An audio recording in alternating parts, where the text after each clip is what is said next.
gentlemen? Are you ready, gentlemen? Yes, of course. Always ready. No. Ready when you say. I just said it. You missed it. So, these gentlemen you see next to me are our keynote speakers. So, we start with Peter Kropsch, CEO of the German news agency, DPA, and President of the European Alliance of News Agencies, EANA. Peter? So, thank you, Zlatna. Ladies and gentlemen, distinguished colleagues, it's an honor and a pleasure to address you here at this wonderful 6th News Agency World Congress in Sofia. It's a rare opportunity for news agencies from all around the world to gather in one place and share knowledge and ideas.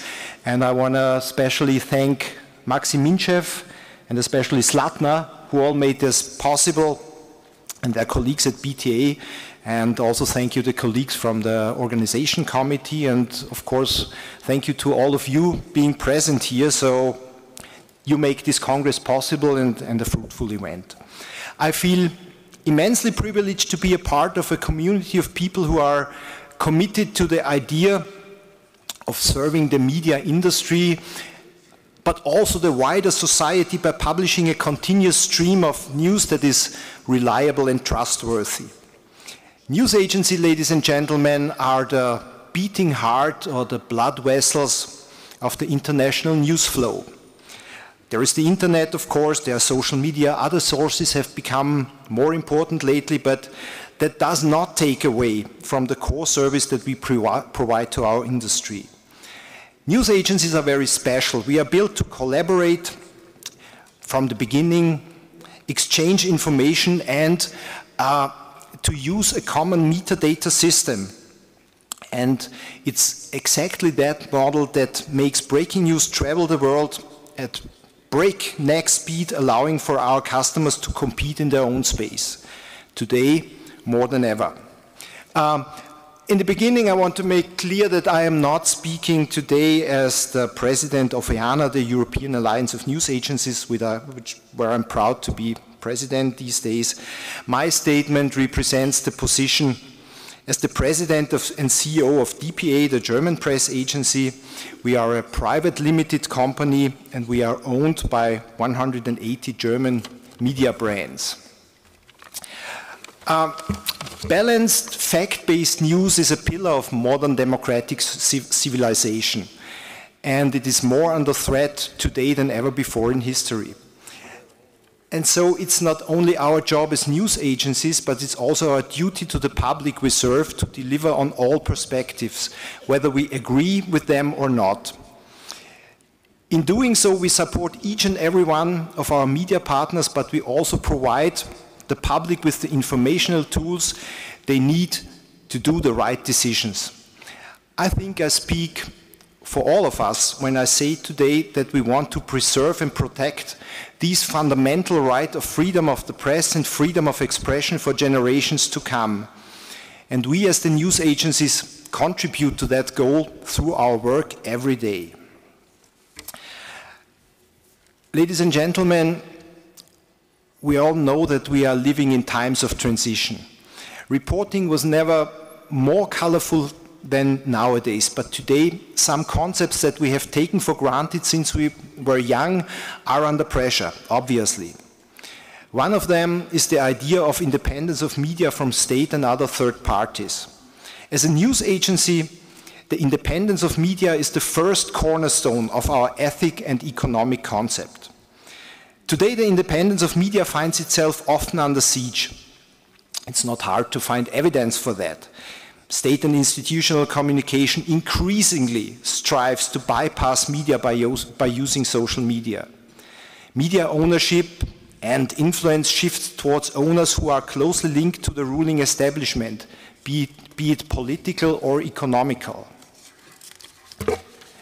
Influence comes through the back door, by shifting, for instance, aligned people into decisive positions. public subsidies are cut back, bringing media under enormous pressure or even make them extinct. Attempts on taking influence on media has become day-to-day business in many cases. And as Clive as a speaker pointed out, unpleasant reports on the mighty ones are frequently attributed as disinformations or more picturesque as fake news. Taking influence on media often comes in disguise, pretending to fake false information. I personally have great doubts when it comes to legislation designed to fight disinformation. There is a very real threat. The truth at the end is the truth of those in power.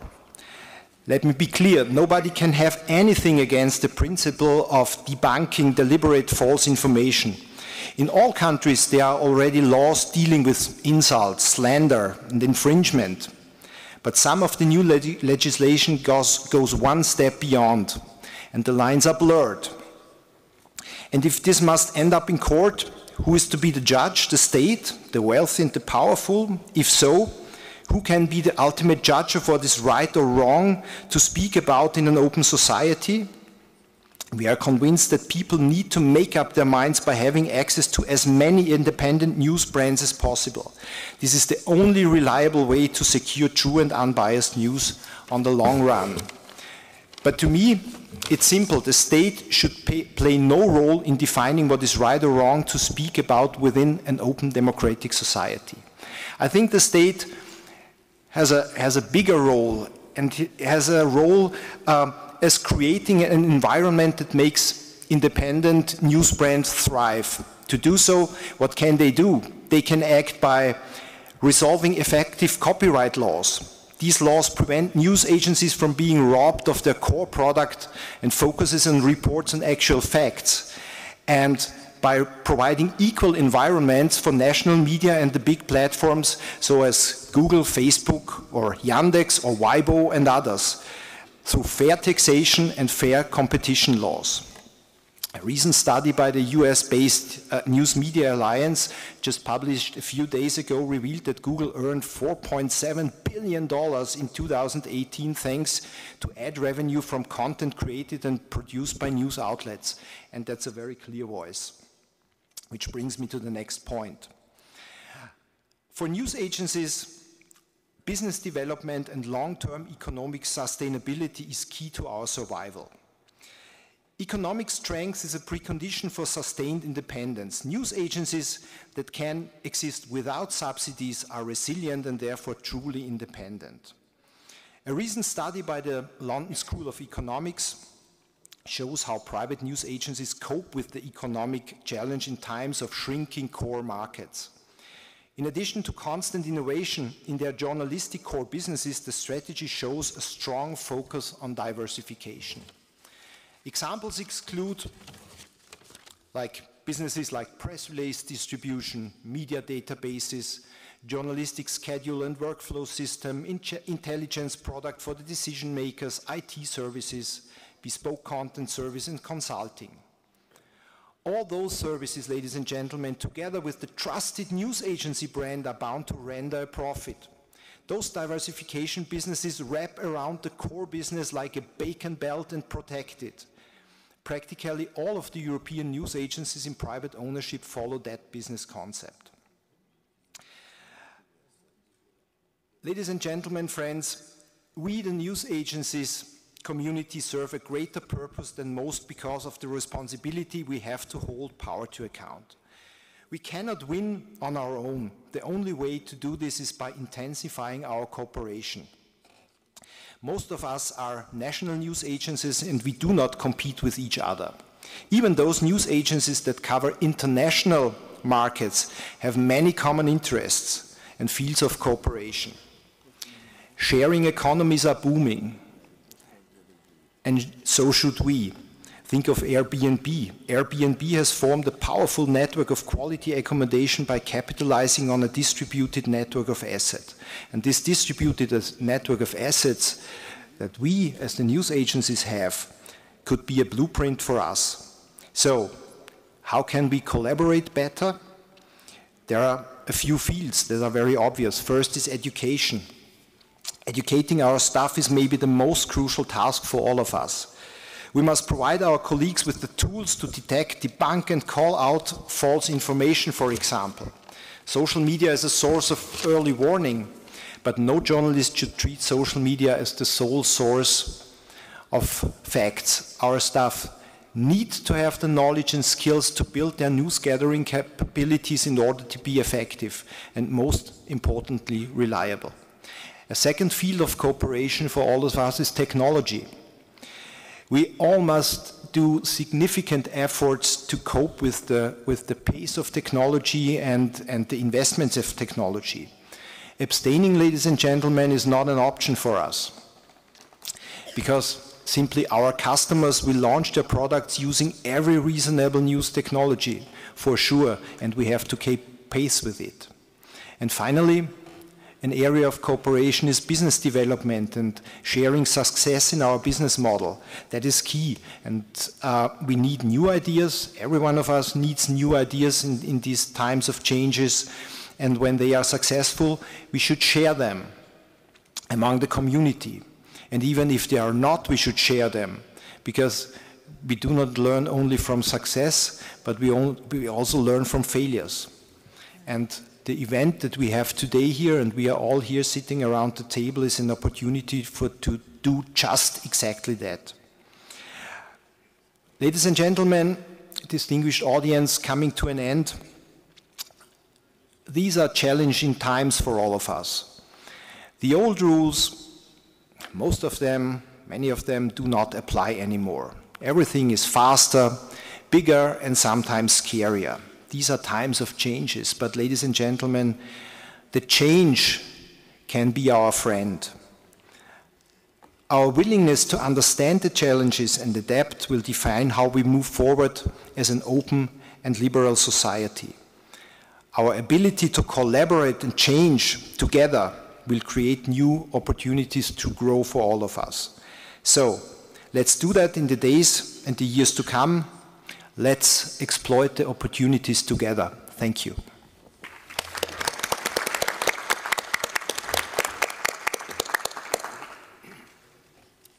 Thank you, Peter. Thank you, Peter.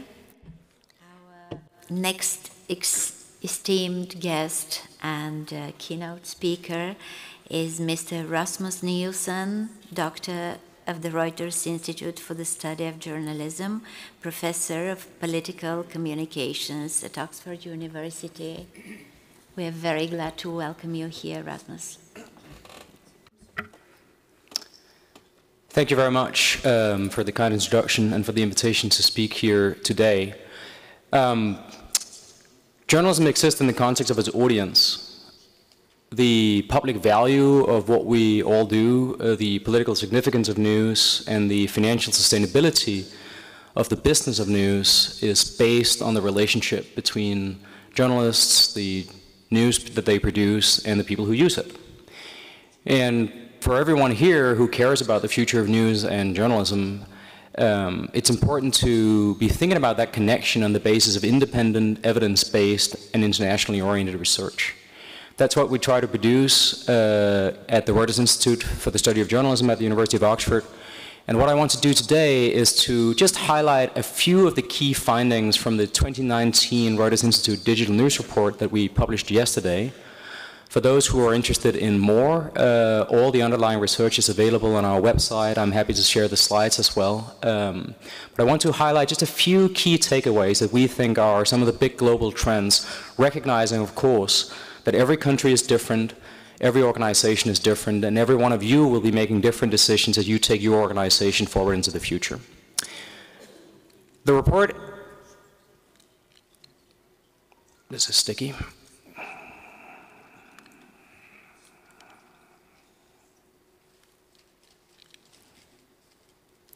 Do we have tech support?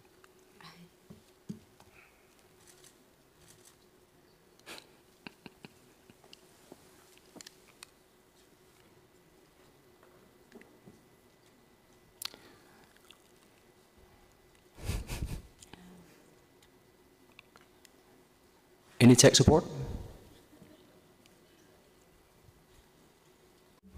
Can we have some technical support, please?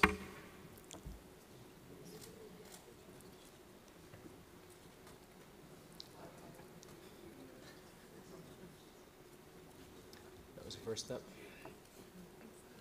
I'm sorry.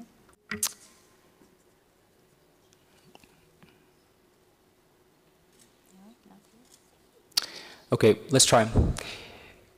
The Digital News Report is the world's biggest ongoing survey of how people around the world use news and media. 38 markets, 6 continents, 75,000 respondents. It's a collaborative project supported by a wide range of different funders, of which we are, of course, particularly grateful for our core funder, the Thomson Reuters Foundation, but also 15 different funders that support this particular piece of work, including the BBC and other news organizations, industry associations, foundations, technology companies like Google, and media regulators like Ofcom and other European media regulators. I want to stress here that the Digital News Report deals with the habits of online news users. So it'll underrepresent the habits of people who do not have access to the internet, and in particular in countries that are less affluent and where connectivity is lower. This, of course, means that this does not always represent the full population, but it gives it, nonetheless, if you will, a sense of where we feel that digital news is heading in the future. What I want to do today is just highlight 5 key findings and then leave all of you with some questions as you think about the future of your own organization. The first is the observation that we see around the world that more people are paying for online news, but that the willingness to subscribe currently is concentrated in a limited number of countries, and in particularly concentrated for a limited number of big brands.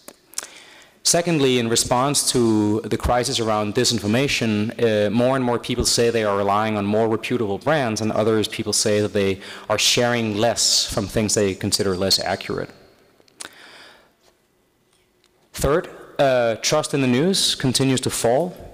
And when we look more closely at people's attitude towards news, we see that people have many different concerns that go beyond trust, including complaints about what they see as overload and the negative framing of much news. Fourth, the platforms continue to dominate this environment, but there is a constant evolution in the way in which people use them. We see people spending less time on Facebook and more time on other platforms like Instagram, YouTube, and WhatsApp. And finally, we see the development of a new space around the use of voice-operated systems and a shift towards audio and podcast, in particular with younger consumers. These are the 5 key things I wanted to run through now, of which we can start with the question of paying for news. So we see real growth in some countries like the US, but also countries like the UK where we are based, where this is still a minority that pays for news. And then regions like the Nordic countries, where by now 1/4 are paying for news. In a country like Norway, 34% of our respondents say they are paying for digital news. The overall picture is that it's a limited growth, if you will, primarily a few countries, the US and the Nordics as set. And it's still a small minority in most markets that are paying for online news.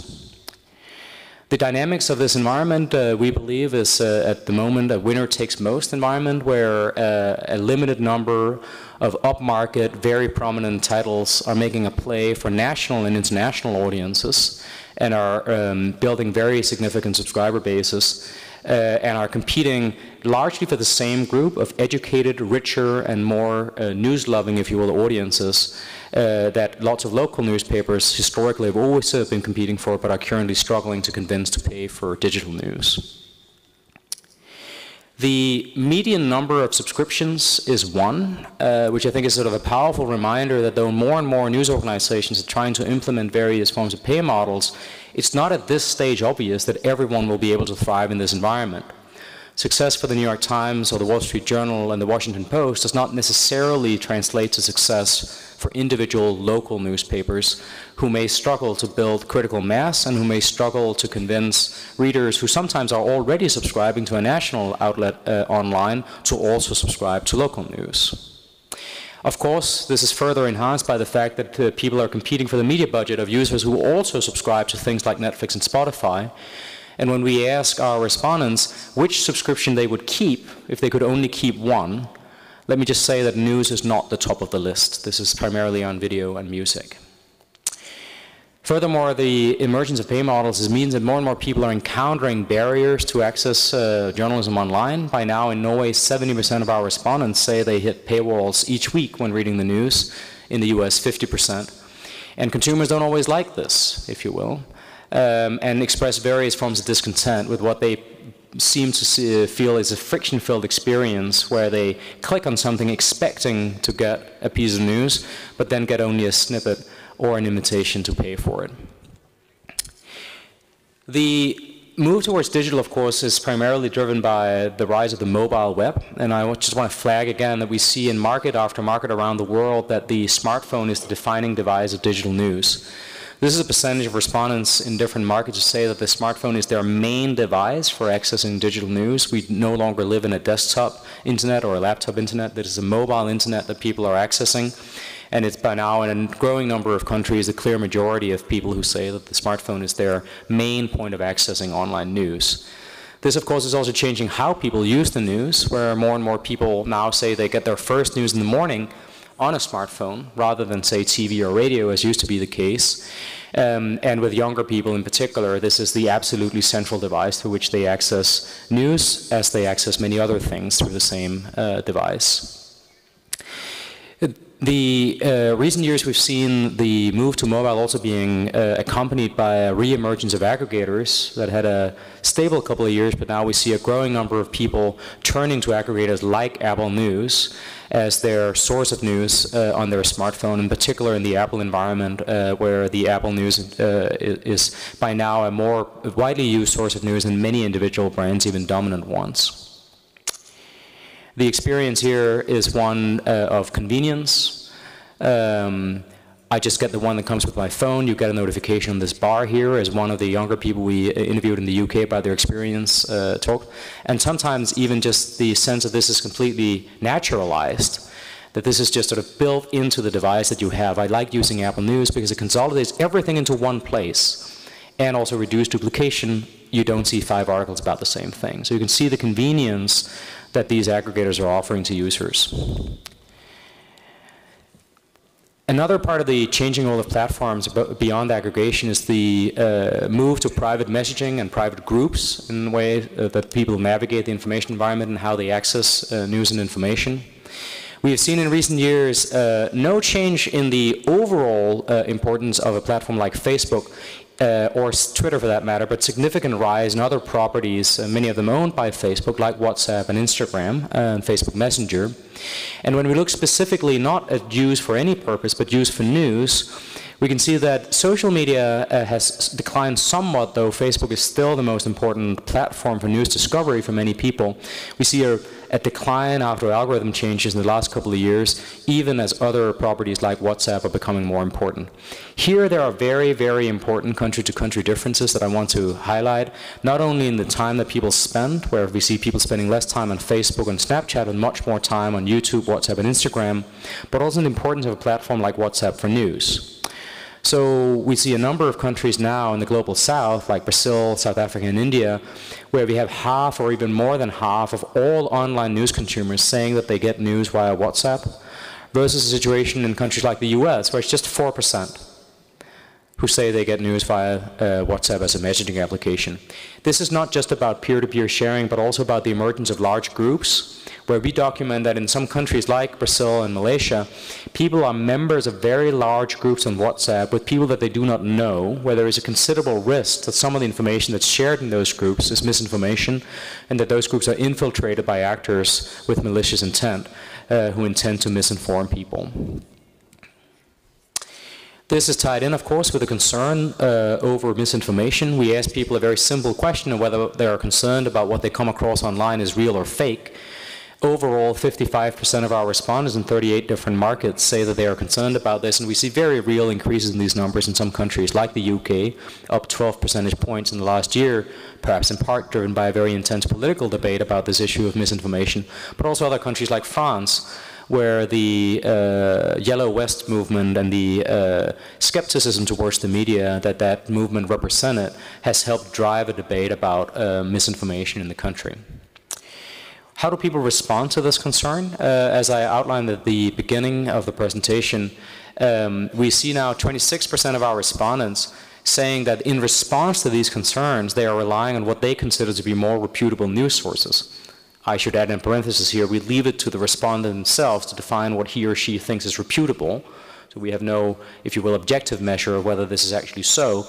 But in this particular case, one of our interviewees say that she turns to organizations like the BBC or The Guardian, in part because of this concern over the quality of information that she comes across online.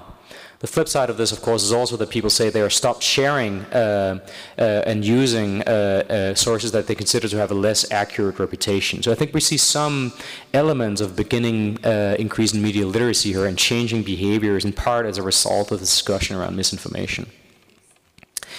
Now, it's important, I think, to be clear-eyed about how people think about issues of trust and quality, but on misinformation, and also avoid the comforting thought that people make a very clear distinction between sort of quality news and then misinformation.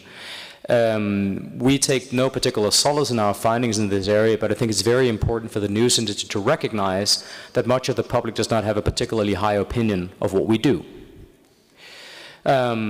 62% of our respondents say they feel the news media keep them up to date with what's going on, which I suppose is quite good news. That is the central value proposition of much of what we are trying to do. The remaining 38%, there is room for improvement.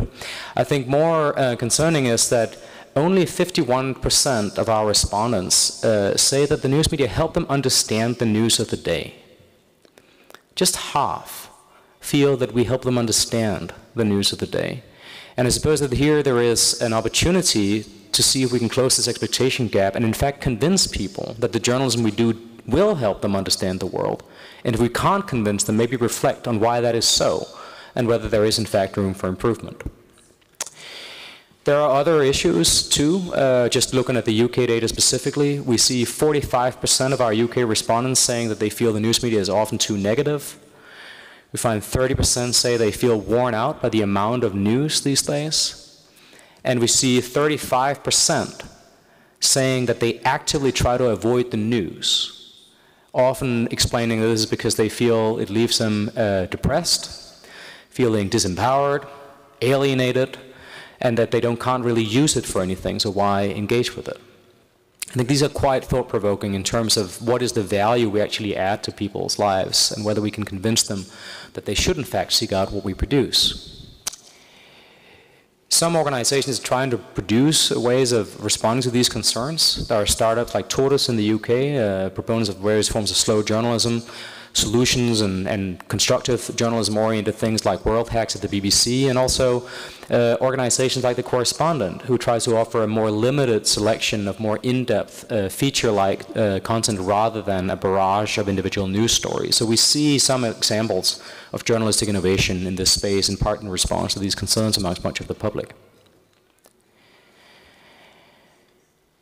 The final topic I wanted to cover before turning to some questions to leave all of you with as you think about the future of your own work is the pivot to audio. We've discussed the role of platforms for a long time. We all know by now that going direct to the website or app of a news provider is no longer the most important way in which most people get news online. It is by far outstripped by distributed forms of discovery via search and via social. But it's important to recognize that this is constantly developing, not just with the emergence of private messaging applications and groups, as I outlined before, but also with the emergence of new interfaces, like voice-operated assistants in smart speakers and smartphones. We see real growth in this area, just looking at the UK and the US, where we've tracked this for 3 years now. In just since 2007 alone, we've seen a growth in the UK from just 2% of our respondents saying that they have a smart speaker to 14%. And in the US, similarly, from 4% to 12% in just since 2017. So real growth in the number of people who say they use these devices.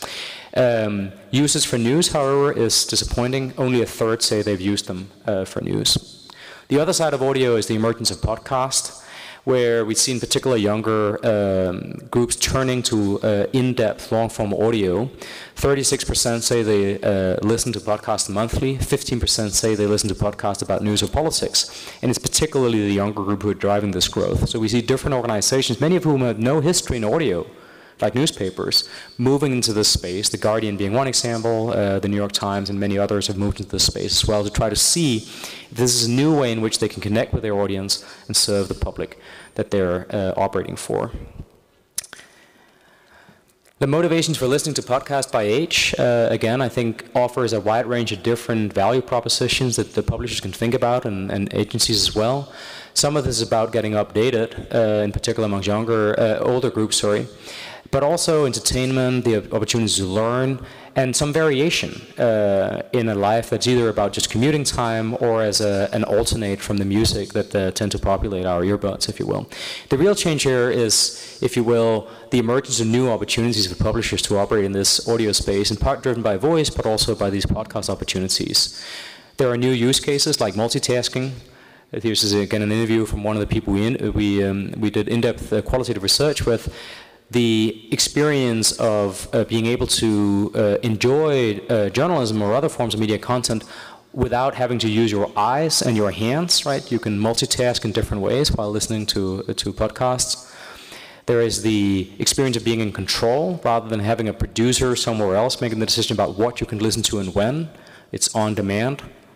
And finally, the greater diversity of voices, the greater diversity of ideas, the greater diversity of formats and genres that are available through podcasts and what radio has historically offered. So we think this is quite an interesting space for innovation and growth and new opportunities for news organizations across the world. So the emerging questions that I would want to leave you with as we think about the future of news, and really I think the real question here is about how people like yourself are going to translate these evidence-based insights into how news and media use is changing into practice, into strategy, into execution. But the questions I suppose that I would like to leave you with are these. First, what are the opportunities to build on people's desire to rely on more reputable news brands? Can publishers turn that into financial gain? And who are the winners and losers here? We need to remember here, of course, that trust in news is often limited, and trust in many individual news brands is quite limited. Some do very well, but much of the public is quite skeptical of much of what we do. So who will be the winners and losers in this development? And can we capitalize on this desire amongst much of the public to turn to more reputable news brands? Secondly, how can we think as publishers about the findings that people are worn out by news and find it depressing? What do we make of a figure like the fact that just 51% of our respondents feel that news helped them understand the issues of the day? This is something we need to consider about the way in which we do our own work and new ways in which we can create value for our users and perhaps also, again, capture that commercially. Third, the issue of pay. It's clear that the advertising revenues are under tremendous pressure as technology companies increasingly dominate that space, as audiences flock to their services and advertisers flock to pursue the audiences onto these services, and news organizations turn to pay. How much further can pay go? Do we need to bundle content and change pricing, given the finding that the majority of our respondents are only willing to subscribe to one product, if any at all? How can we think about the move to more private networks and groups? We've already seen a number of both challenges and opportunities from the emergence of search and social and video sharing sites, and now we see this new evolution in the platform environment, the move to more private spaces, the move to smaller groups. Are there opportunities for publishers here?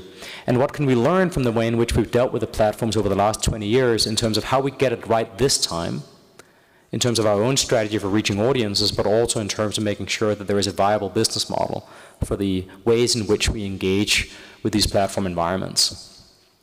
And finally, on the question of voice and audio, I suppose the question here is, with this new space opening up, what are the opportunities for publishers to make the most of the rise of voice and the pivot to audio, where more and more of us are using voice-operated assistants, smart speakers, smartphones, and now smart headphones as well to consume media? What are the opportunities for news organizations, publishers, and agencies to thrive in that space? With that, thank you very much.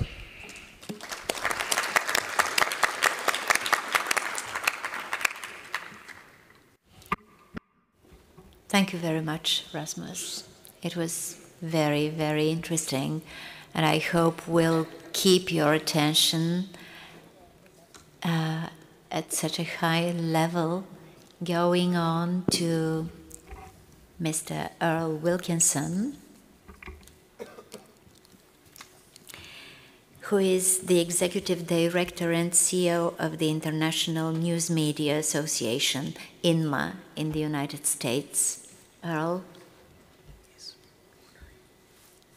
Well, leave it to an American to need to walk around. Leave it to an American to need PowerPoint for everything. My apologies for that. Hey, how are you, Tony? I'm going to run into friends if I just circle around here. I'm convinced of that. Folks, I'm a newspaper lifer. That wasn't part of the introduction. At the age of 14, in the small town of Tyler, Texas, in Northeast Texas, I was selected by a high school journalism professor to do something that's a great honor. At the age of 14, I was brought in by the local newspaper to write down the sports scores during high school football. So the coaches would call in. They'd call in the statistics.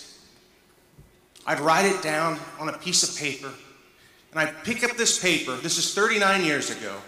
And I'd take the piece of paper across the sports department, put it in a basket, where a sports writer, older, better, faster than me, would write the story and get the byline. The semester went on. The sports editor came up to me and he said, Earl, you've done a good job. Why don't you write the article? Why don't you get the byline? Now, I was proud. My mother was proud. Everyone was proud. It just never occurred to me that that task was so unimportant that they give it to a 14-year-old kid. Now, you fast forward 39 years, ladies and gentlemen, and many of your agencies are now employing technology that would take that piece of paper with those sports scores and in a nanosecond write up via machine an article as well as that 14-year-old kid 39 years ago. And that is the story of the news industry today. Value propositions are being transformed and dropped to commodity status around the world, forcing our organizations to rethink what has value and reallocate resources to things like investigative journalism, in terms of things that matter in the digital age. And I want to talk about some of these stories today. My story, however, comes via crowdsourcing, via the International News Media Association, a membership organization of almost 11,000 members in 70 countries around the world. I don't have a lot of original thoughts in this brain. This is basically a collection of their stories brought onto this stage today. All we do as an association is aggregate best practices, connect peer companies and people, and we try to make sense of this. You just heard an outstanding presentation based on data. A lot of my presentation is based on stories. We as an association don't focus so much on journalism, we focus on the money, the audience, the brand, the strategy. In this presentation, I want to take you on a journey across what I believe are the key issues facing news media companies, but none more than the shift to reader revenue, to digital subscriptions, to what we heard mathematically presented in the previous presentation. And I hope that you will bear with me for my style. It is a little small town. It's a little Texan. And I hope it's enjoyable, or at least entertaining. Part one of this presentation, I'm going to take you back 3 weeks ago. The INMA World Congress was in New York. We had an amazing week, and I figure this is a good mechanism to tell you what I believe is happening in our industry. If I were to sort of summarize 104 speakers, it would essentially be that social media is becoming toxic, the web is becoming dirty, and the only thing that allows our brands to stand out in that environment is the new currency of trust. Companies like Schibsted in Norway, which is the top of the pyramid among media companies, they talk about the need to focus on long-term issues versus short-term issues. It's kind of the difference between focusing on climate change versus today's weather. The CEO of Schibsted said, in fact, that digitization of media is the climate change. How do we improve that environment? And don't worry so much about the storms that come by. These were the themes, and I'm going to, in a very bulleted way, talk with you what we learned in New York 3 weeks ago. This is incredibly fresh. I hope it's interesting to you, and you can take something home with you. First and foremost, let me really reiterate what was just said about value propositions. Nothing more is more important than trust, trust, and more trust. We heard it throughout the 5 days. It is the differentiator. But we don't view trust from a journalism perspective. We view it from a brand perspective. People are opting into your brand. People are not reading what you say and then drawing conclusions. They've already drawn conclusions about your brand. We heard other words, though, like goodwill, like ambition. We heard about alternative business models. Yes, we want a reader relationship with a subscriber, a la Netflix, a la Spotify. Give you money, and that is a clear exchange of value. But we're open-minded enough to believe that there are other ways to make money. And we heard this quote, we heard that the movie draws the crowd, but maybe the money is in the popcorn. Maybe our newsrooms draw the crowd, but the money might be elsewhere. And I want to reference something that President Radev said earlier. He talked about situational awareness as a pilot. And he said how important that is in his business. In fact, whether you have situational awareness or not, it's life and death.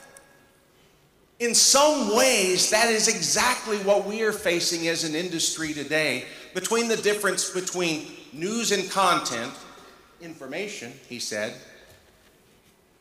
or journalism, which is knowledge.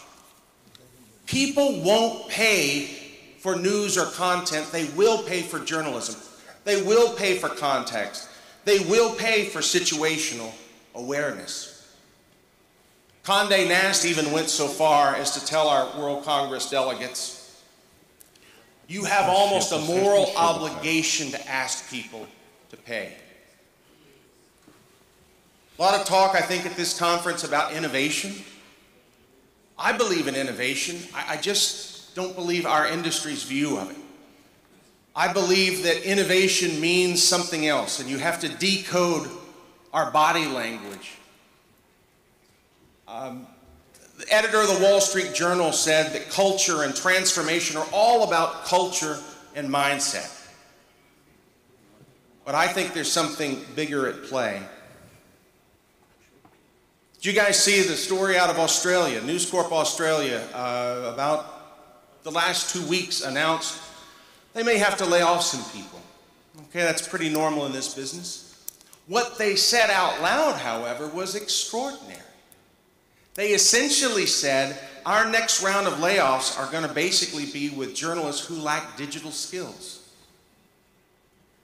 We don't say that out loud in our industry very often. But we're 10 years into this, and they're being very transparent about this idea. If you ask me, I think that the new innovation in our industry is about 3 things. It is about talent acquisition and retention. It is about the repositioning of human resources. And it is about the permanent coaching culture that we have to implement. I know a lot of companies that do one of three. I know a lot of companies, or a few companies, that do two of three. I know virtually no companies that are doing 3 of 3. Newsrooms are a big part of this. Newsrooms have wanted to be on the sidelines of many commercial revolutions in our industry, and who blames them? I don't want the advertising department in my newsroom. We're focusing on news and journalism. But wait, along comes digital subscriptions. Along comes the reader revolution. What we heard over and over is that newsrooms must shift from managing products to managing customers. We've got to eliminate the gap between the newsroom and the product team. A lot of this is about data and the democratization of data.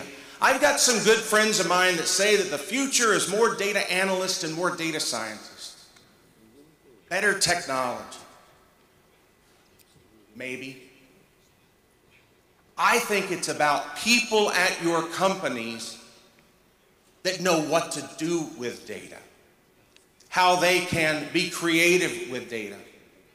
A Croatian company, 24Sada, owned by, I believe, Styria Group, has democratized access to real-time data analytics from 25% of the company to nearly 95% of the company today.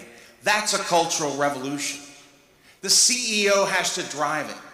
At Torstar in Canada, we've seen the new CEO come in and basically rework an entire company and build it around data. This is big, big stuff. And data is leading to the pending entrance of personalization onto a normal conference stage, a news industry stage. We are beginning to see in mission statements of our member media companies around the world that by 2021, 2022, we are going to see personalization become the norm, a personalized online experience. We are going to see contextual relevancy become normal, seamless experiences become normal. NZZ in Switzerland is on the cutting edge of this, and they don't have global resources. Take a look at what they're doing to gather registration information and what they're doing to democratize it. If you look at NZZ, an early indicator of what personalization might do, 84% of their users today see personalized news and information as a value added, but only 20% are using it. They know that it's got to get better in the next couple of years. I loved the comments of Schibsted, though. So Schibsted has spent 5 years trying to create a personalized homepage in Norway. I would be declaring victory. They say we've got to do better. We've got to move faster. We can't spend another 6 years getting to the next level. Well, here's the elephant in the room, isn't it? How can publishers and platforms make the ecosystem less dirty, less toxic? What's needed? We as an association are trying to figure out a non-regulatory, non-lobbying way to sort of push this subject matter forward. And in New York, in fact, we heard from publishers talking about the supply chain problems, how digital life without data is blindness. The New York Times basically said that while we want to cooperate with Google and Facebook, our strategic interests are just possibly misaligned. And they worry that algorithms and feeds are setting the world's news agenda. I thought it fascinating that the Wall Street Journal shared with us, look, we don't need to control the data with the platforms, but we do need to have access to the data. All we're trying to do, folks, as an organization, is try and find those one or two wedge issues that we believe we can influence with Facebook and Google. And we're beginning to have that conversation as we speak. An unexpected development at our World Congress, not on our program whatsoever, but I think I heard it a little bit in the previous presentation. How Facebook is becoming repositioned as a complementary platform. I know members in Colombia where 70% of their digital traffic comes from Facebook. If I had Facebook right up on this stage with me, they would say that's too much. We like it, but it's too much. Facebook as a discovery mechanism, as we heard earlier, has declined since an algorithm shift in 2017. And in fact, Chartbeat reports that you're more likely that a reader will discover your story on your homepage or your app than Facebook. Facebook has a very particular trust issue versus the other platforms. And it's very interesting. Australia, 9 networks, Australian Community Media Division, they didn't entirely break up with Facebook, but their entire strategy had been based on cooperation with Facebook. Like the Norwegians now, they are stepping back and saying, it's too much. We need a strategy that gets people in our front door, not through the side door. Chartbeat, in fact, said, are we starting to be in a world where social media is not the main way that people choose to interact with content? And if so, what comes next?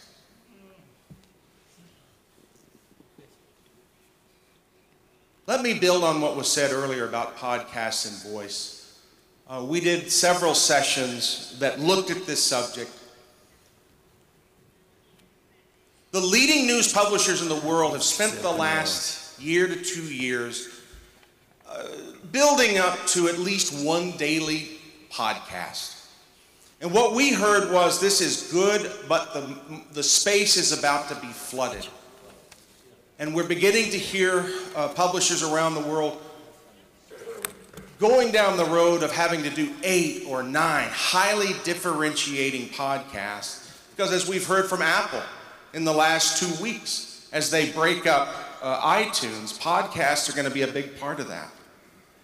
How do we get into that space? One of the things that we've heard over and over, to sort of, again, build on the previous presentation, Aftenposten in Norway, 80% of their podcasts are consumed by people under the age of 30. 80% of their podcasts are consumed beginning to end. The average duration of a podcast is 20 to 25 minutes. Folks, that is engagement. And that's a revolution for us. And yes, we did talk about print. And we found that print is aspirational in places like India and South Africa. The New York Times has to almost put it into a special wrapper of innovation to make it work. But if I were to share behind the curtain, this was a very difficult workshop to put together. Why? Very simply, we could not get enough case studies to focus on print. If I could get the screen again. What we did here, however, is please, if you believe in print moving forward, don't be nostalgic about it, be realistic about it. New print is a specialized sheet. It's a keepsake. You will never succeed in print if you're obsessed with a protective play. So I thought that was a smart look at what we learned at World Congress, and I hope some of that was of interest to you. But I got to tell you, as an association of best practices, I want to focus on the right-hand side of this screen. I want to focus on where the value is getting created, not the ownership card game that you're seeing in the trade press around the world. You trade me your 3 newspapers, I'll give you these 2 magazines. I want us to focus on this big shift from ad-focused print and broadcast to reader-focused digital and narrowcast. I believe if you look at the big trends in our industry today, you're talking about the rebirth of marketing in the news industry. The difference. Now you understand marketing is both art and science. We are an industry that hates marketing. We love discounts. I heard a publisher in the United States say, I hate marketing, I love discounts. Discounts. You cut X, you get Y. Beautiful, that's scientific. You fast forward to 2019, ladies and gentlemen, marketing is now armed with data. It's armed with people who know what to do with the data. You're seeing the rise of content economics. And more importantly, you're seeing the democratization of access to content economics. Your newsrooms are getting smarter than ever. Your newsrooms are about to lead the revolution. And that's the second part of this presentation. We are moving from an advertising-first value prop to a readers-first value proposition. Now, let me give you a quick history. We've spent 22 years on this planet trying to stick up paywalls. The first paywall in 1997, believe it or not, was not designed to sell subscriptions. It was designed to protect print circulation. There was a newspaper in the U.S. state of Arkansas that put up a paywall in 1997 for $1,000 a year. Who would do that? Apparently 1,000 people actually paid them $1,000 just so they wouldn't get print. That's pretty good money even today. By 2003, we came up with a model that said editors will determine, the website will be free and open, but the editors will lock content based on their good judgment. My friends, I'm an editor by training.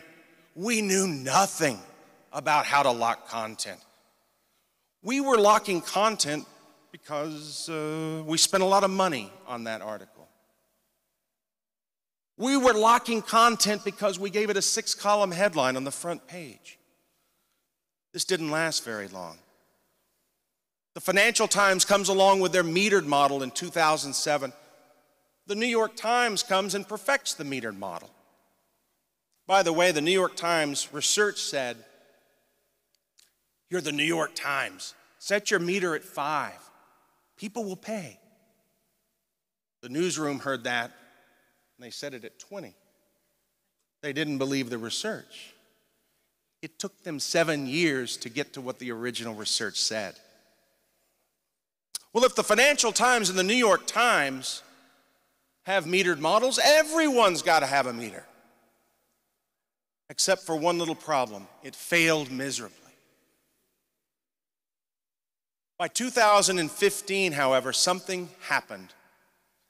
Data had become so popular and so democratized in news organizations, we went back to this editor select freemium model, but this time editors are armed with data for the first time, and they know how to use it.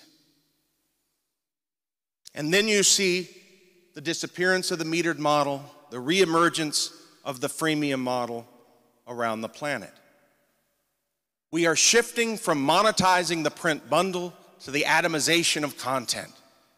We are shifting from the value proposition of content only to content plus something else, maybe membership. From advertising to readers to shifting staff needs. We need fewer content creators and more technology, data, analysts, user experience experts, platform specialists.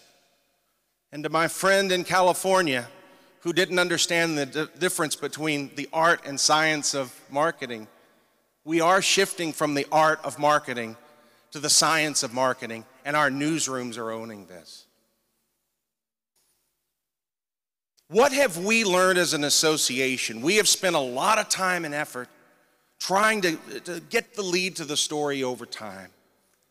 We've learned things that I've never seen a news organization that has succeeded in digital subscriptions unless the entire company is invested in it. I've never seen digital subscriptions work without data being a core value proposition and it be democratized. But we've learned other things as well. The number one lesson we have learned, and you can write this down, just ask people to pay. It was the original sin 22 years ago. We should have charged a penny, a nickel, a dime, anything. But for 22 years, we trained our best readers to pay us nothing. And now they're upset. Look at the Reuters data. They're upset that we're charging what we're charging. We've burrowed into the data, publisher after publisher. Now, don't commit any of this to memory, because what we've learned is every company has its unique personality, its unique brand, the content value propositions are just different. And by the way, I don't just mean content as in text. I don't just mean content as in video or audio. We found with this Media in Norway that live streaming Norwegian football matches are big subscription triggers. That's content. We know that reader retention is just as important, if not more important. The reason it came second is that as an industry, we were in startup mode. Folks, I believe, based on our research, that there are 4 value propositions to news brands in 2019. Content represents only half. The other half is split across cause and convenience and community. Some of these things are rational, some of these are emotional. I think these are just the basics. But it seems like every 5 to 10 years, we need something like digital subscriptions to come along and to remind us what are those value propositions. For those keeping score, as I said, most of the world is divided today between the meter and freemium model.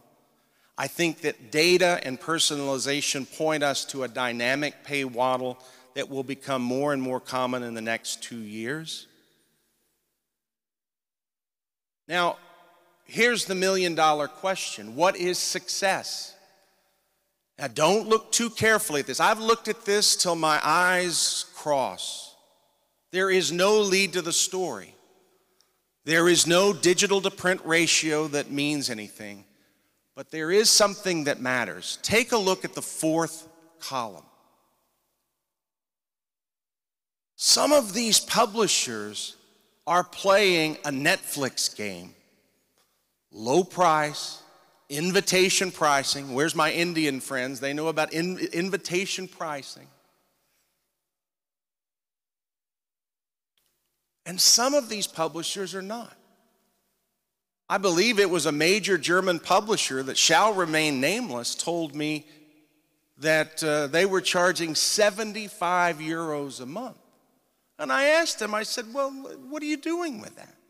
We're trying to protect print. So what we have here are different business objectives. Some publishers are playing a volume game. Some are playing a premium game. Some are using journalism purely. Some are using it as a foundational building block.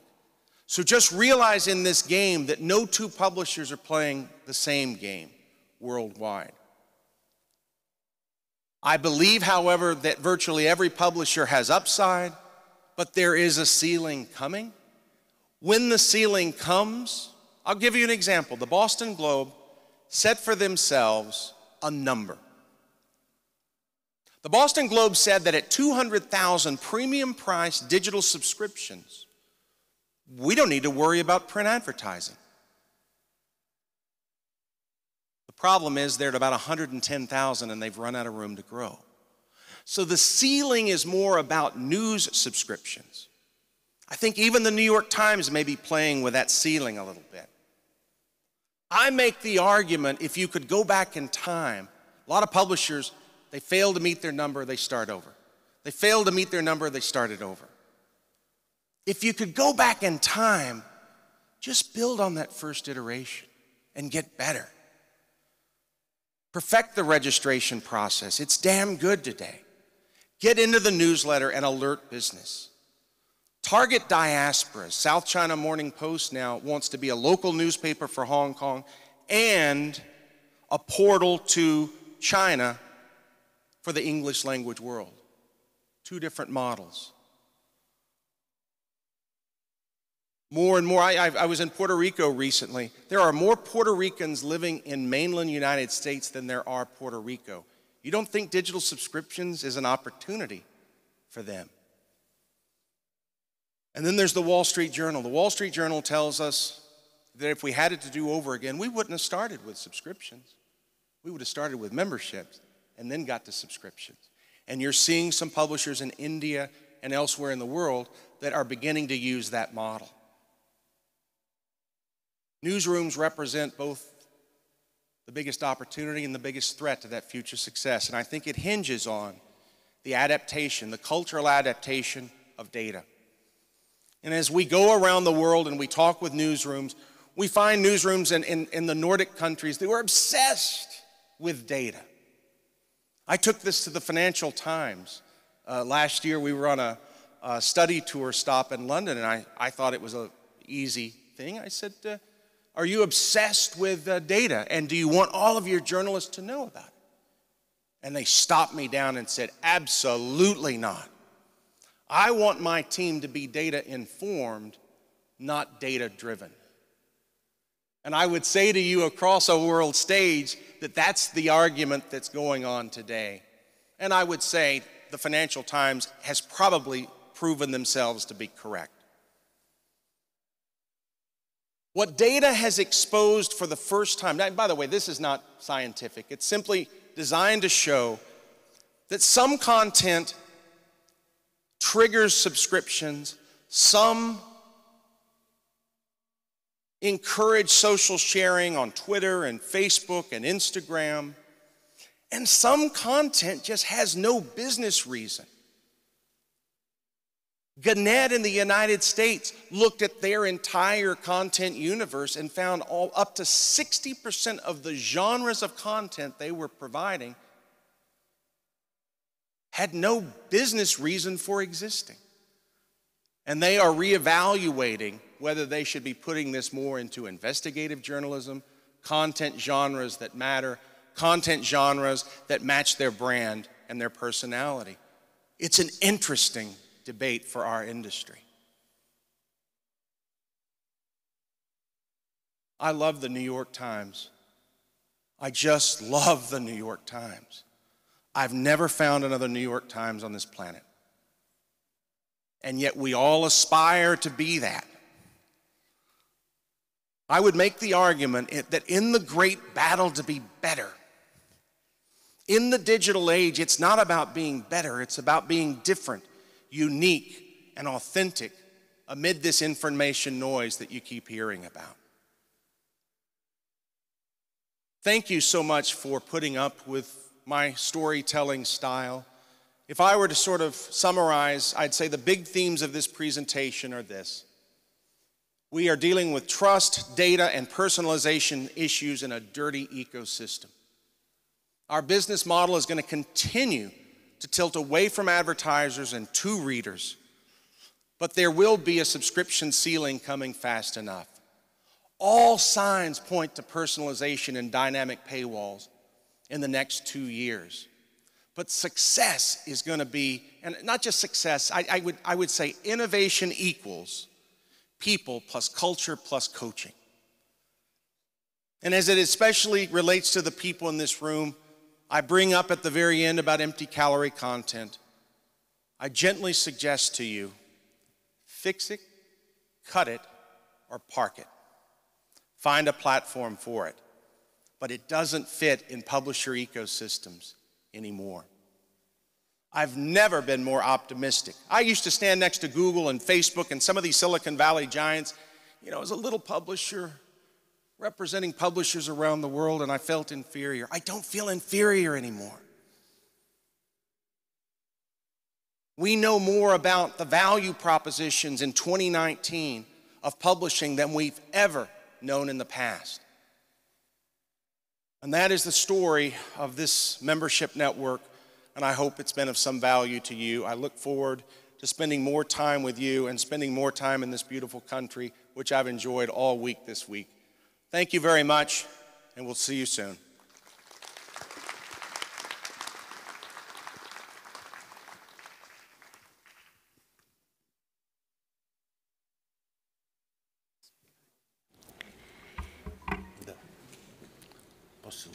Presentations like that make me wish I were a student and you were my lecturer. Any questions to the three of our speakers?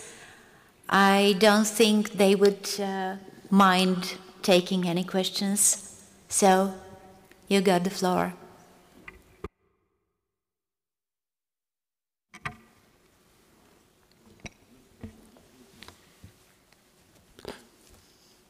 Bruce Will.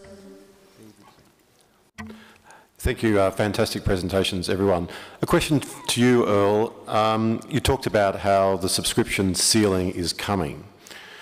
If publishers find that they hit that ceiling and the business model is still not working for their survival in their current mode, what comes next? If I had the answer to that question, I would be cruising off the east coast of Bulgaria right now. Let's take this one step at a time. There is significant evidence, and I think Boston is a great example of that. Whereas the Washington Post is selling digital subscriptions for $10 a month, the Boston Globe is selling it at $28 a month. So they have proven that they can get significant traction with significant journalism at a premium price. I do think Boston is a very unique market. The question I would have for Boston is, how do you get to 200,000? And I don't think they've scratched the surface in looking at benefits beyond news subscriptions. I think that the New York Times getting into parenting and lifestyle niches, that's their way of, you know, that's their equivalent of that subscription stack. Yeah, before we get to what's next if we fall on our face, I'd like to see our industry put their full backs into this. And right now, I don't think we've put our full backs. The one thing I would distinguish between is what is happening with the global brands and the national brands, which is mostly good news, is very different than local and community newspapers where I'm from. Totally different, and I know that we've, in our Readers First initiative, the fourth leg of that initiative that we'll roll out in September is looking narrowly at local news opportunities. I know that that's where the struggle with is. There are very few success stories. One of the success stories is in Norway with Media. They have figured out a scalable way to sell digital subscriptions down to the tiniest community, but it's driven from a central office. And that's very different than the normal group strategy of mad scientists. We're going to pick one of our guinea pig markets and we're going to push everything there. So I don't think that we've scratched the surface yet. Talk to me in 2 years about that.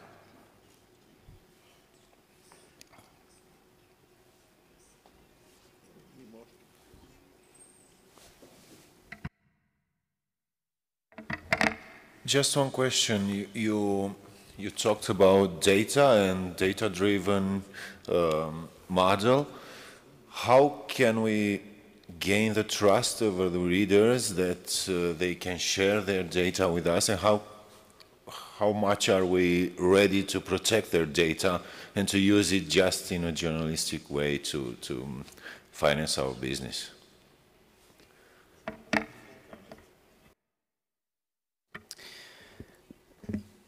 I mean, the publishers we speak to would suggest that the starting point has to be a greater element of transparency than many other companies have provided around what data is being collected and for what purpose. So I suppose, as with many things in life, the first step to getting something is to ask politely and in a way that offers a reasonable exchange of value. I think it's very clear that much of the public is wisening up to the large scale and often murky data collection that they have subjected themselves to online. I would say that I think we need to be clear-eyed about the fact that many publishers have been highly complicit with that data collection. When you look at the number of third-party elements and third-party cookies that load on the website of an average publisher, it's often in the dozens, sometimes in the hundreds, and much of that loads before any consent button is clicked.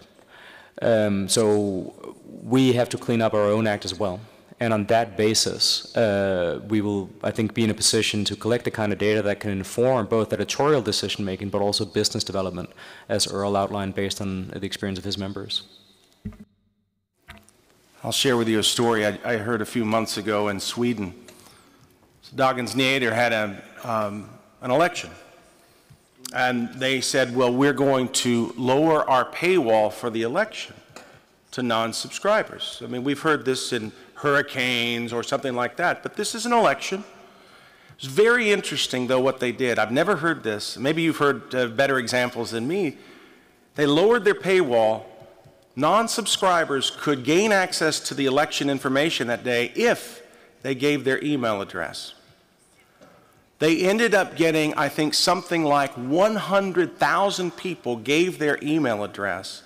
By the way, Dagens Nyheter converted 30% of those 100,000 after the election to digital subscribers. So I would argue that the iceberg is melting, but a lot of that comes back to the original trust. They trusted Dagens Nyheter in the first place. They weren't giving that out to a stranger. So it's like you've got to fight these battles before you ask for the data and the information.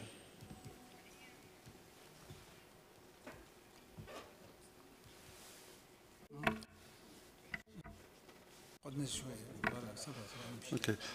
My question is directed to Mr. Wilkinson.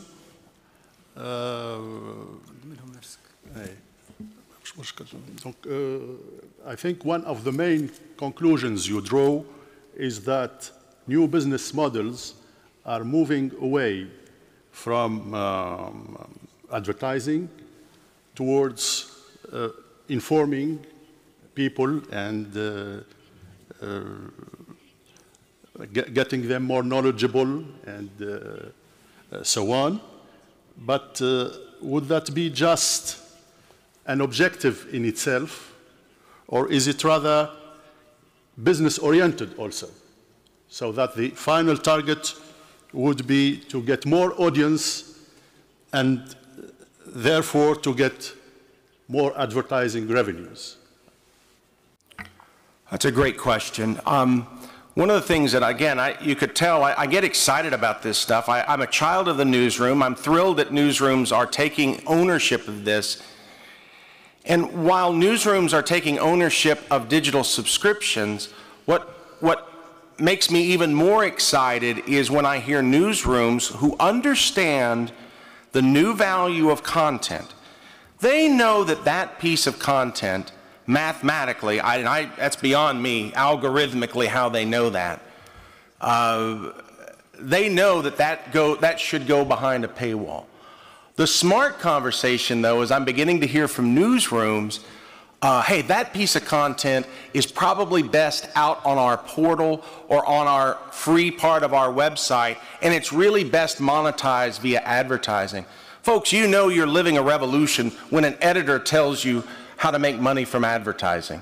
So I don't think there's one answer to that, but I think that we're getting smarter about what triggers a subscription, what leads to a subscription funnel, and then, you know, just basically what is commodity content and is best outside of a paywall. That's a pretty smart conversation.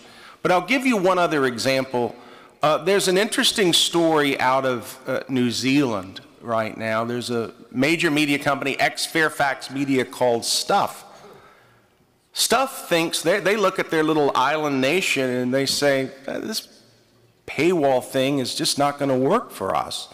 We would rather play a mass market game, sell some advertising, maybe cover our costs, but more importantly, we want to register as many people onto Stuff, and therefore we want to then sell fiber optics into the home. We want to sell video on demand on the home. And some of your heads are spinning right now and saying, what does that have to do with journalism? I don't care. It funds great journalism, whether it's directly or indirectly via advertising or indirectly via something else. I'm intrigued by the idea. And I love the fact that media companies, this is the way they're thinking right now. What is the value of the content? What's the value of the relationship? What's the intensity of the relationship? If that doesn't work, advertising can do it. And maybe there's a third way.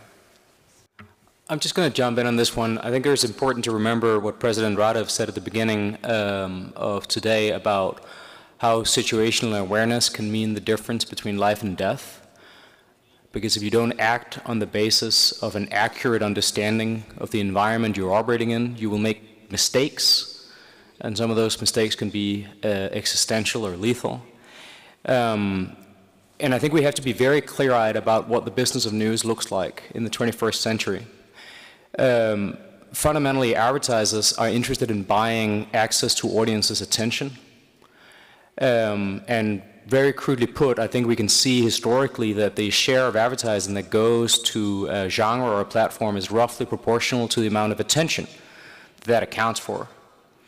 In the US and the UK, Comscore estimates that all that they classify as news and information combined accounts for about 3% of the time that's spent with digital media. Now, 3% of a very large number, that's a lot of money, but it's a whole lot less money than we had in the past when people had less to choose from and more often ended up choosing news and the distributors of news. So advertising will be a smaller sum of funding for the news industry going forward, in part because of the dominance of platform companies that can offer cheap, targeted, non-duplicated reach, but also because news and information account for a very small part of the attention that people spend with media. And on pay, I completely agree with Earl that this is mission critical, that we build reader-based business models for premium quality journalism.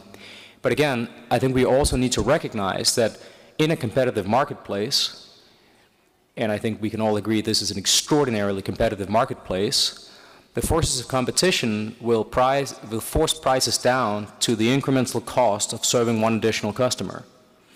And that incremental cost online is very close to zero. And when we coded major news sites across Europe earlier this year, 55% of them have no pay model in place.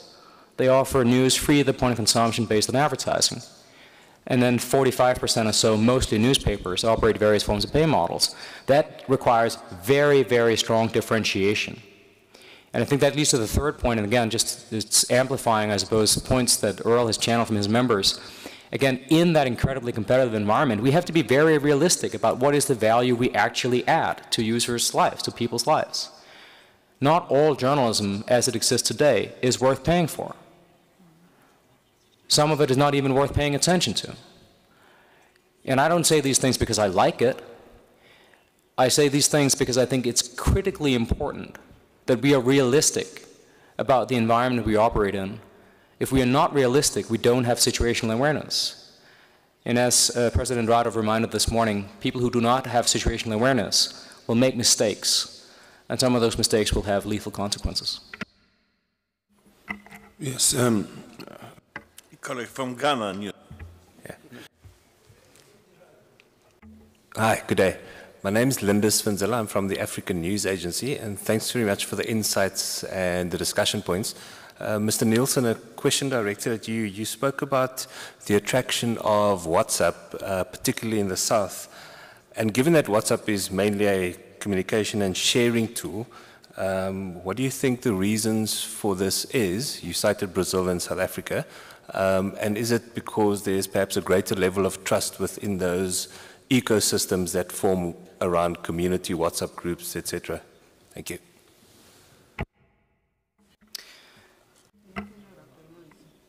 Thank you very much for the question. I think there are a number of different drivers of this. I think the first of that is that people care about news, and ultimately they will share and discuss news where they share and discuss things. So in countries where services like WhatsApp have become very widely used for everything, they will also be used for news.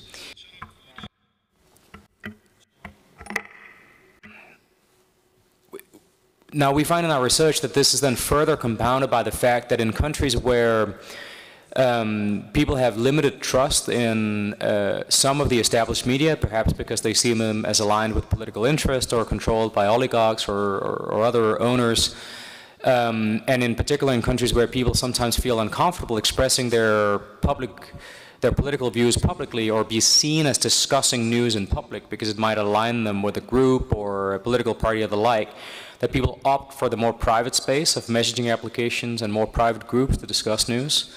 So this is something, again, we see in market after market in the global south. So these, we think, are the two main drivers.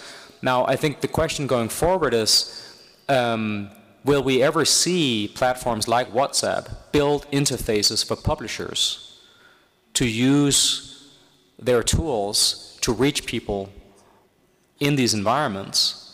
Or have they come to the conclusion from the last 10 to 20 years of often quite fractious discussion between publishers and platforms, have they after that come to the conclusion that news is too much trouble and not commercially valuable enough to offer product subsidies by creating interfaces for publishers to use their platforms? And I think this is quite a defining issue going forward. Can we as an industry, if we decide it's in our interest to use these tools, can we then convince the companies that control them and operate them for profit to build interfaces so we can in fact serve the public within an environment like WhatsApp? Okay, Emmanuel Toure from the Sierra Leone News Agency, SLENA, and my question goes back to Rasmus from Reuters.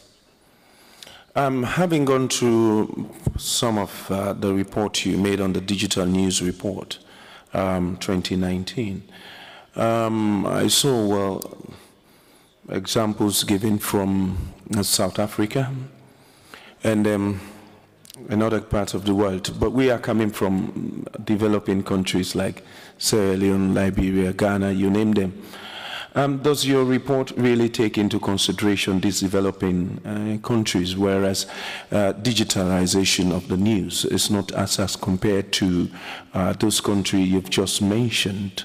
If yes, what do you think is the future of the news out there? Because we see traditional news really at play there, the tools we are using.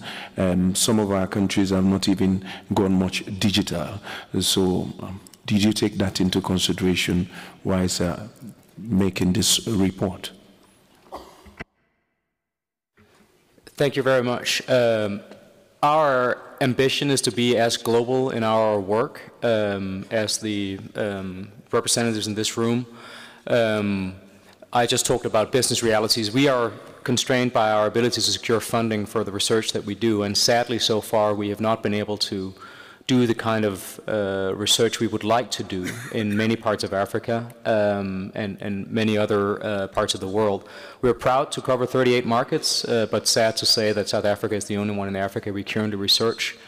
I would say on the basis of the work we've done and the work we've done also in India, another relatively low-income country with deep inequality and limited access to broadband internet, that we see even in relatively poor countries with high inequality and constrained telecommunication infrastructure, we see a very rapid rise of mobile internet access and a very dramatic and very quick impact on the business of printed newspapers in particular.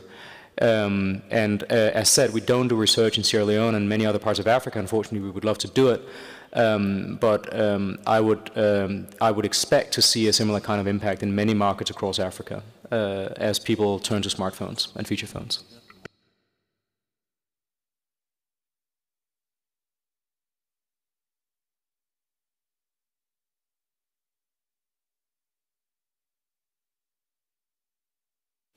If we don't have any questions, let's say a big thank you. Thank you. To our presenters. Excuse me. Oh, sorry. I want to ask. Shalom from Israel. Amot from Israel. I have a question about. You talk a lot about the B2C work here, but what is about the B2B? News agencies that selling to other media outlets. Did you search about that? Is the arena change or you didn't search about it?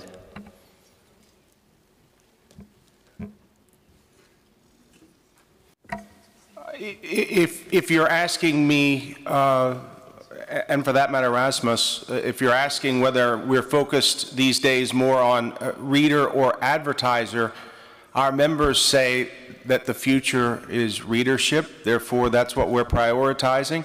If you would have asked us 5 years ago, we would have said advertising. So to some degree, you know, I don't know, is the dog wagging the tail or the tail wagging the dog? But that's what our members are telling us these days. We do realize, however, we're having a discussion within our association about that, and maybe we've gone a little too far, and so we're going to be beefing up B2B coverage for our members in the second half of this year. So maybe I can add something about the studies as far as we are overseeing it as far as the B2B market is concerned. I think the most recent study was done by the London School of Economics together with the European Alliance of News Agencies, just trying to figure out what kind of business models are present in the B2B market at the time being. That was published in early February this year, so there is some information on that, but it's kind of a more clandestine part of the business. But what is also very important, and pointing out what Earl and Rasmus said, data-driven is one of the biggest drivers to be expected in the next years. So if you think as a news agency as an outsourcing business of media, yeah, so we're doing half-ready products for the industry. We need to be very aware of the user data, not only the data how media use our content, but also with the data that the media, the end customers are coping with the information or how they behave when it comes to news consumption between the media and the end consumer, because that's the only way how to render an appropriate product to the media industry. So we are trying, so there are many initiatives, I would say globally, for the news agency business, blending into that flow of data and making use of it to get a better knowledge how our raw product has to look out in the future to serve the media industry the best that we can.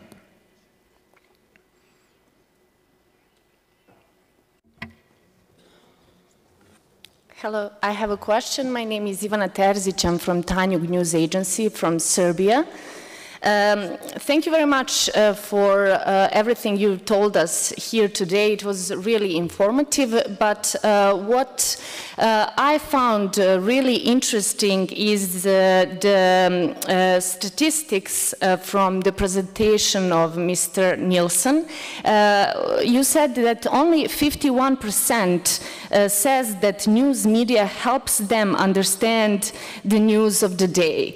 Can you tell us something more? Is it just a statistic, what is behind that information? Because if only half of the people who read news have news help them to understand the situation in the world, for example, what does it say about the news media? Did we fail to fulfill our mission, one of our most important missions? Thank you very much. Thanks very much for that question. Let me be absolutely clear. I don't personally think that the news industry as a whole has failed that mission. I think we can be tremendously proud of much of the work that's done by journalists and by news organizations around the world, and I personally feel much better empowered to understand the world beyond personal experience through the work of your journalists and other journalists around them. So this is not my personal judgment, if you will. But I think we just need to face the fact that much of the public does not feel the way I do about this. Much of the public does not, in fact, feel that journalism helps them understand the world. And the way in which people describe this to us in our research, when we go beyond just asking this as a survey question, but actually sit down in interviews or focus groups to discuss this with people, a metaphor that very often comes up, I think so often that I will share it here, is that, you know, imagine that that there is a television drama that is many seasons long. And the experience of many news users is that they come in the middle of season 7, and then they watch a quarter of an episode, and then they leave. And they have no idea who are the characters. They have no idea what is the plot. They have no idea what are the stakes. So they're left in a situation, who are these people, what are they arguing about, and why does it matter? And I think we're struggling with that. That question of how does one actually tie together the often quite sort of fleeting and ephemeral contact people have with news into a picture of the world that helps the citizen of the modern state see the invisible world that they're a part of, right? And understand the forces that influence their lives, that will determine the future of their children, that will create the opportunities that they can avail themselves of as individuals and as citizens. How do we do that if people read just a few articles a day, and some people don't even use the news daily? How do we avoid that sensation that people sort of dip in the middle of a drama and leave before final curtain? I think that's the challenge. Rasmus, could I ask a question? Sorry to break all protocol, but my question is this, because I too am obsessed with that 51% number that helps me understand news of the day. I wrote it down, I saw it in the report. To build on that question, if that number were 60% instead of 51%, would you say, therefore, the market has a higher propensity to pay? Do you believe, I mean, if you believe that breaking news may be a commodity, but contextualizing news, on the other hand, may be the journalism that people are willing to pay for, I'm just saying that seems to be very actionable in our industry to focus on, and therefore there's a business outcome if we can get that number up. There is definitely a business opportunity here. I mean, there's no question there is a business opportunity here. The execution will be tough, and I don't, you know, it would be ludicrous for me to try to tell people how to do their jobs. This stuff is difficult. You know that better than anyone. But the markets in which we have the most people paying for news, the Nordic markets, are also markets in which people have a higher opinion of the journalism that they come across.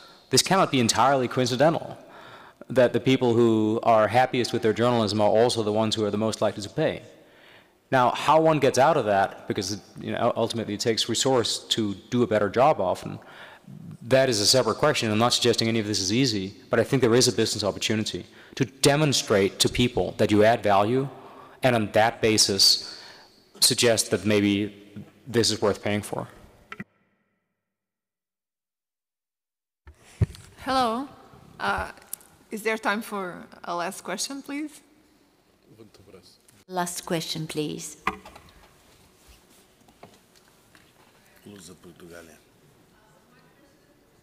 Oh, I'm sorry.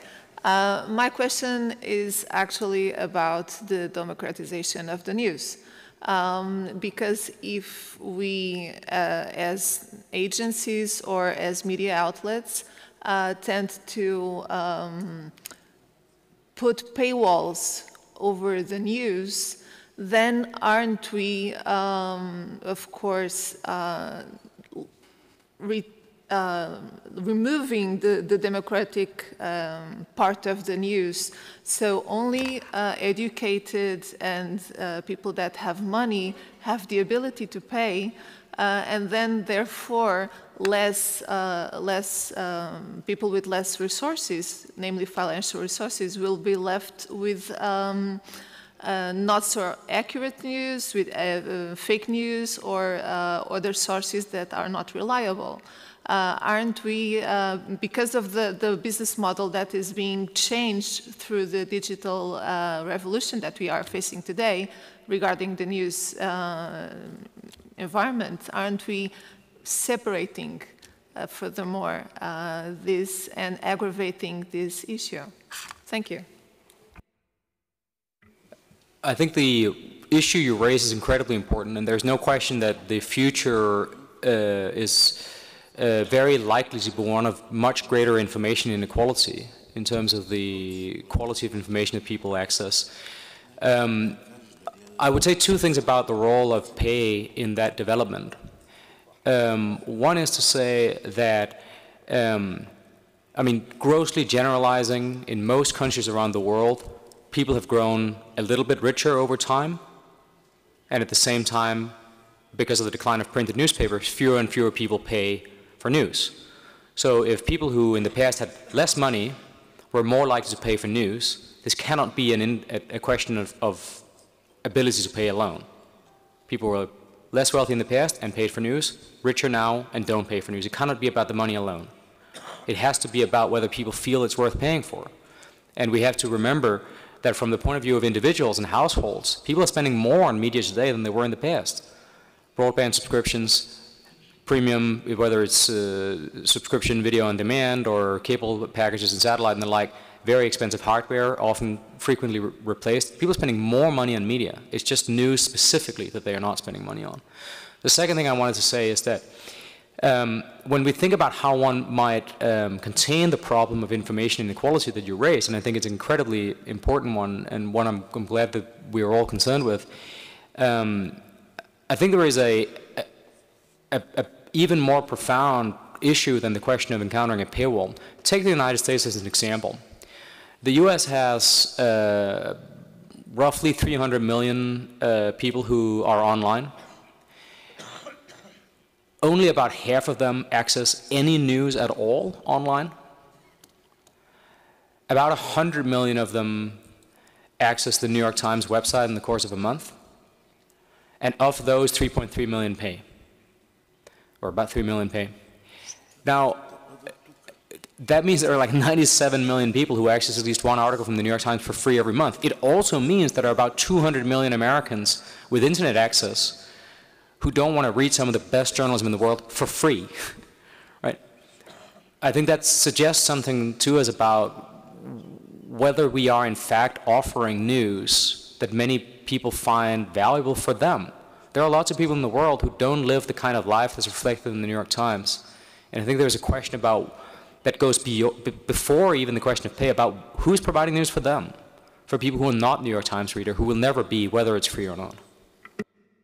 The freest press is almost always the most profitable press. We've got to find a business model, or we're going to be facing news desert sooner rather than later. So I don't think it's an either-or question. I think we're having smart discussions about what news and information should be free and open, what should not be free and open. And I think that whether it's the Reuters study or whether just the conversation here, you know, maybe news and content should be free and open, but contextualized information, stuff that's put in perspective, something that has a local slant, that has value added, probably requires a price tag on it. I'll take you to Norway, where Media had lost about 500 subscribers, and they got their team out and called them up and said, you know, why aren't you paying? And at the time, they were not locking a lot of their content, 40% of their content. The feedback was, hey, you're not really making me pay, therefore why should I pay? And that was their decision at that moment to lock all their content. And by the way, and their subscriptions went up quite dramatically. It's a complex question, but it's a great question. I think that every year we're getting smarter about the answer to that.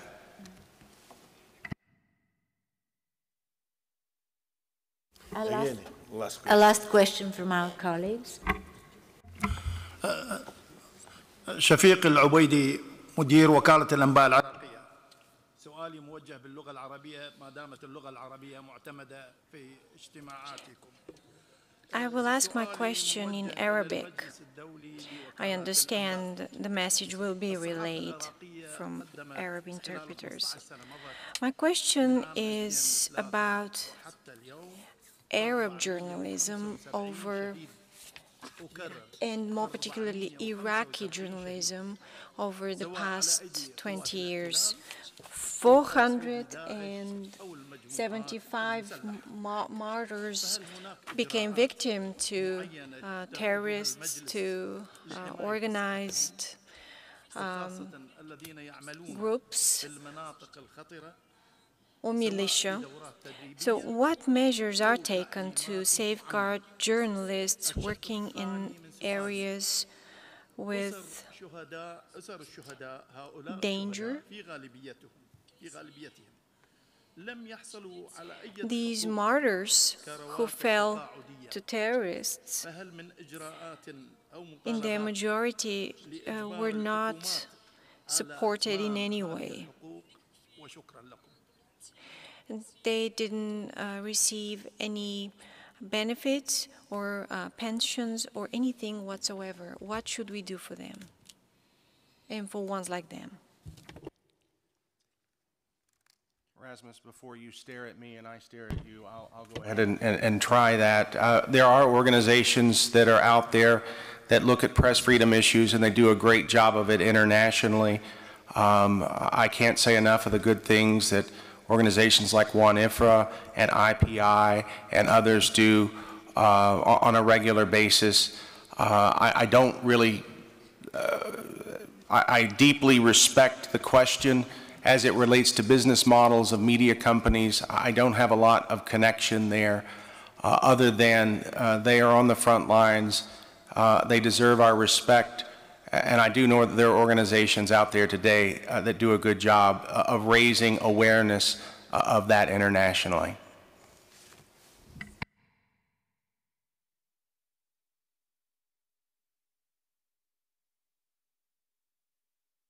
So I think a brief comment on that.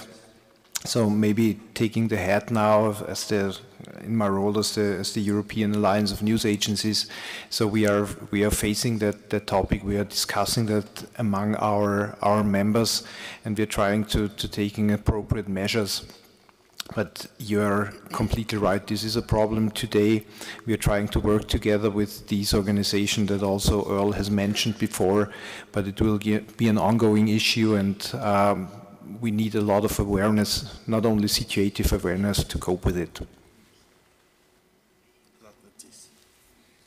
Okay, thank you. Thank you for the questions. And now I invite you to proceed to the tables outside. Please follow our volunteers in yellow shirts. You see them over there. So we'll have an hour lunch, and then we'll resume our work of the Congress at 2:30.